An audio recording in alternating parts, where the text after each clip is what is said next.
How do you know what love is if you never had an example of what it looked like? How do you know what self-love is if you was never shown the example of it? How do you not recognize or realize that you're repeating the same pattern that your parents projected upon you before you had a chance to even realize who you were?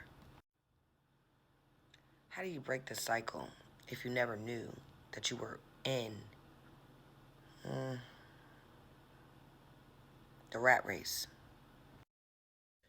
Well, these were questions that I asked myself. I asked myself because I realized something had to change. Someone had to change, and it was going to start with me. So, you know what I had to do? I had to go within. And everybody make it sound like it's so easy. It's not. It's hard as fuck. One of the hardest things I ever had to do. Look at me. Look at all the aspects of me, the good versions of me, the bad, the ugly, the indifferent. To sit in this mirror that I'm looking at right now while I'm getting myself together this morning. It's abundant rising. I had to change how I speak. You change your thoughts. You change your world. So the first thing I had to do was I had to look at myself and figure out the patterns.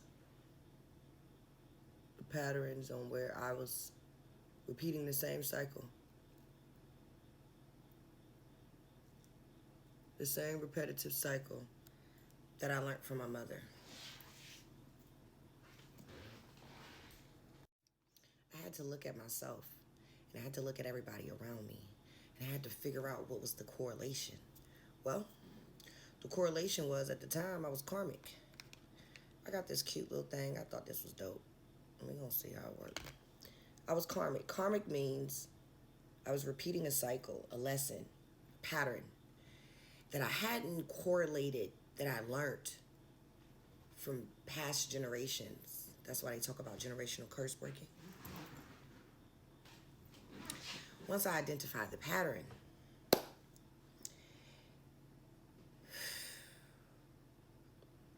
then I had to look at myself and realize how I was a part of the problem. Once I identified that I was the problem, I had to figure out where I went wrong and who I went wrong with.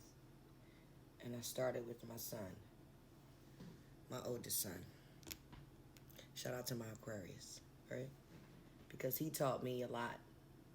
He taught me how to reflect. I had never learned that before. When I started, I asked, how do you know how do you know what love is? How do you know what it looks like? What do you have an example of it? Yeah, we see things on TV, but stuff that happens in real life, that's different. So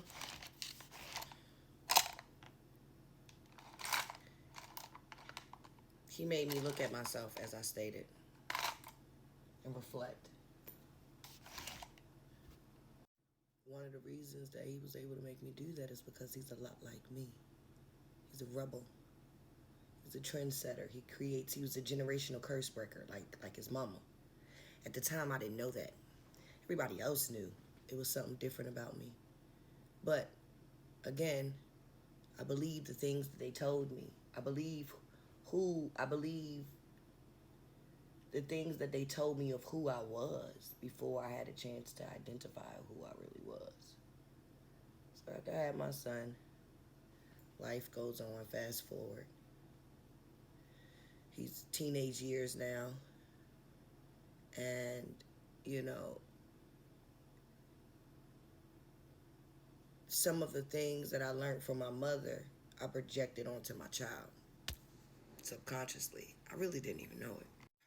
The saying is true. Hurt people hurt people. And so I was hurt. for my childhood, not knowing what love was, because my mom didn't know what love was, and my grandmother didn't know what love was, and my aunties didn't know what love was, and my sisters didn't know what love was, and it was a lot of women in the family. It really wasn't that much men, so we didn't have an example on what, you know, the family and the marriage and what it's supposed to look like. So it was just a lot of chiefs and not enough Indians.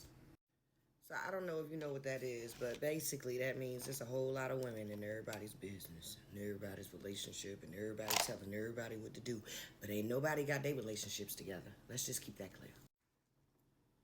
And so subconsciously, this is what I was taught. This is what was implemented to me. This is what I thought love was. This is what I thought love looked like. That ain't love. That's dysfunction wrapped up as love. Boy, that thing tickled me. I'm glad I paused the video because I was over here cracking up.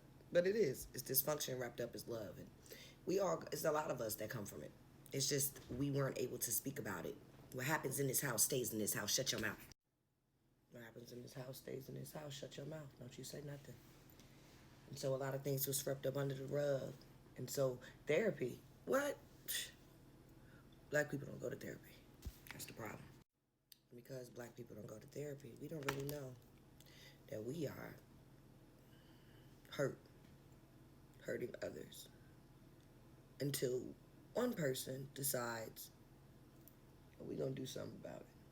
So I told you, my son, he activated it within me. But I always knew I was different. I always knew I stood out. Always knew I really didn't sit in. And, you know, we're not going to talk about my childhood yet. We'll go into that. But we're talking about how do we know what love is and how do we have a good example of it? Well, if you come from all of that dysfunction, probably not. Unless you, somebody, anybody, decides something got to change. I got to be different. Again, it starts with me.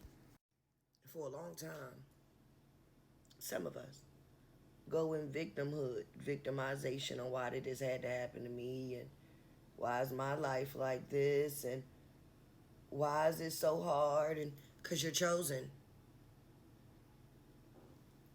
It just is what it is. And what they say, God not going to put no more on you than you can bear. It is true.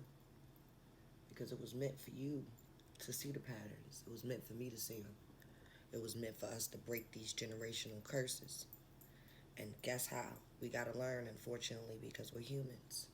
We have to learn through trial and testimony. Because guess what? We all had it. We all had it. We don't learn no other way. And because of that, God got to show us different ways. The Most High got to show us different ways. And so, how did I do it? Again, I got in the mirror and I got real with myself. And I started looking at the patterns around me. And once I realized, well, I learned this. This is learned behavior. I can unlearn this. If I change my thoughts, I'll change my world. So then how about I just go within? And I did. I went within and I went straight to me and God. Me and the Most High. We had a face-off. And I questioned everything. And God showed me everything. And God said, if you want to change, let's start here. Let's start now.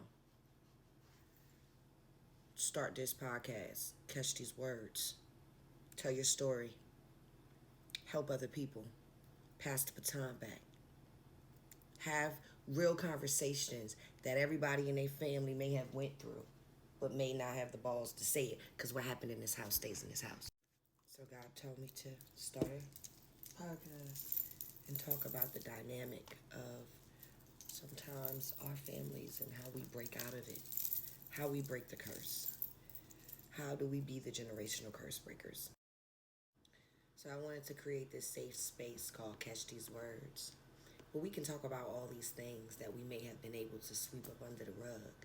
This place for women and men. We can talk about it all. It's safe over here.